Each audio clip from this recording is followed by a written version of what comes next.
Galnet News Digest, 1st of September 3308. We read the news so you don't have to. In this week's news, Azimuth plans a comeback. The Empire goes it alone. Inhabitants accuse Canonn of causing needless worry. And there's a strange star in the sky. And he's getting bigger.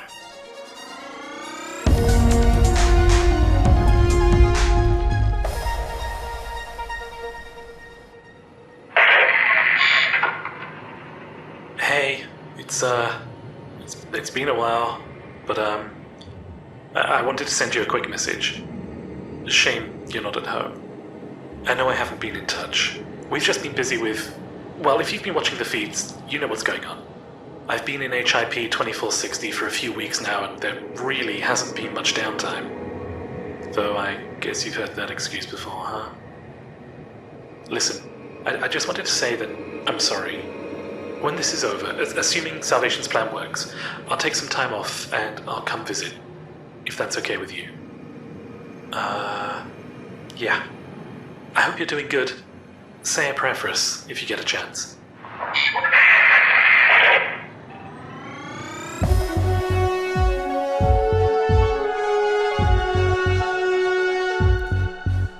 Torsten Rademacher of Azimuth has kicked off a resource-gathering initiative offering pilots who take part a permit for access to the Mbuni system. The slightly sad remnant of the corporate genocidal maniacs that make up Salvation's research organisation has invited commanders to deliver mined, not purchased, cobalt, gallite and osmium to help the mass murderers set up new labs to develop new and even more devastating anti-Xeno weaponry. Deliveries should be made to the ironically named Glorious Prospect megaship in LHS 157. 3/4 of those who take part will be issued a system permit for the blasted wasteland that is Mbuni. Rademacher blames Azimuth's lack of research facilities on the rights activists, who on moral grounds drove the evil corporation out of many systems prior to the firing of the Proteus wave. He has perhaps forgotten that pilots very recently stocked up the Heart of Taurus megaship with equipment to help Azimuth rebuild laboratories. Shortly before that megaship was wiped out by Stargoids, who quite justifiably objected to Azimuth's attempted xenocide. Still, they're offering a reasonable price for the 6 pieces of silver.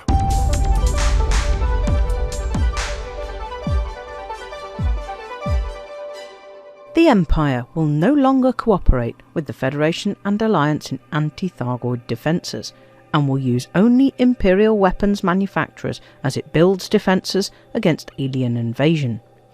Emperor Lavinia de Val made the policy announcement in a speech to the Senate that honoured members of the Imperial military who died in HIP 22460, including the crews of the IMV Audacious Dream, IMV Illustrious Fortune, and IMV Paramount. She said that reliance on Salvation's superweapon proved disastrous and made it clear that the Empire should never again rely on external superpowers or agencies, and that the Empire should focus exclusively on defending the territory and people of the Empire. Ironically, this isolationist approach is what the Emperor's enemies in the failed organisation Nova Imperium had long campaigned for. She announced new money to fund Imperial scientists and engineers to develop and manufacture a new range of Imperial anti-Xeno weaponry.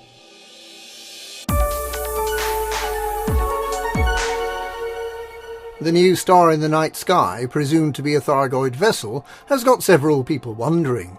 If it is indeed a Stargoid ship, and if it's approaching as a result of Salvation's failed Proteus wave experiment, how is it that light from the object is visible hundreds of light years away, when the ship presumably didn't set out hundreds of years ago?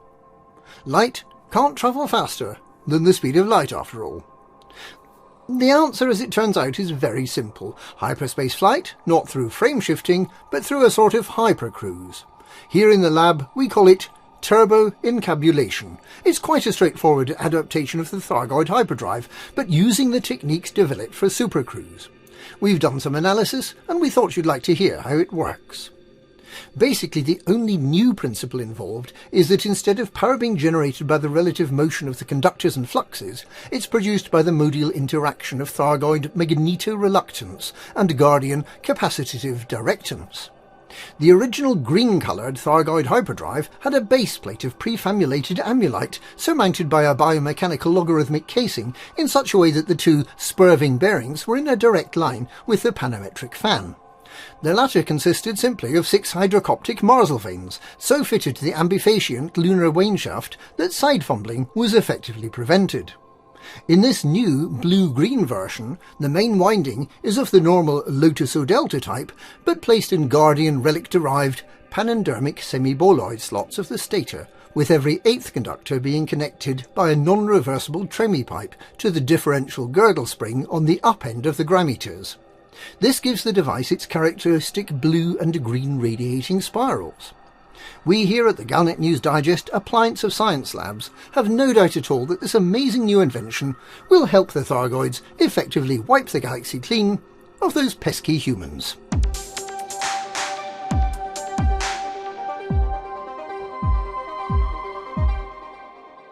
The inhabitants of Rionardi have criticised Canonn research for claiming the settlements of Data Biological Forum and Sosa Biological were at risk from the planetary collision last night. Moons 8B and 8C collided at 9 PM on Wednesday night, but there are no reports of any inhabitants being killed or injured.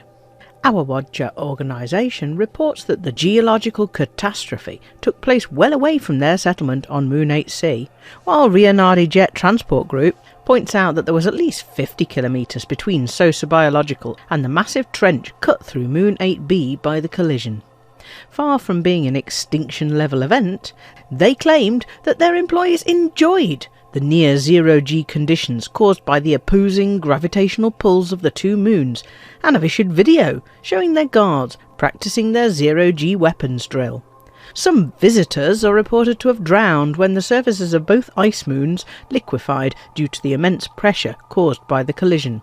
There were also reports of massive memory leaks causing the flight control systems of those inside the planets to hang.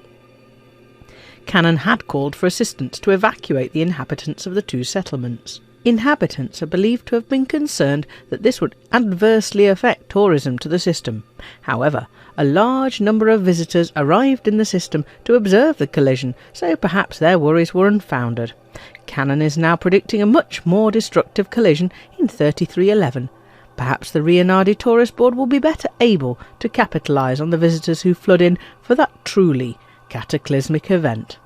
We asked Commander LCU NoFoolLikeOne of Canonn Research for a comment. I strongly deny these scurrilous rumours that I've been taking bribes from the Rionardi Tourist Board. There's nothing in these brown envelopes except for research papers and seismology reports that I had to collect from their offices. If everyone had been killed, you'd be criticising me for that, wouldn't you? I should like to point out that the next collision will be on the 4th of July 3309, and it will be spectacular. You should book accommodation early to avoid disappointment. Please check out the gift shop on your way out. So there you have it. Galnet News Digest. We read the peer-reviewed engineering papers, so you don't have to.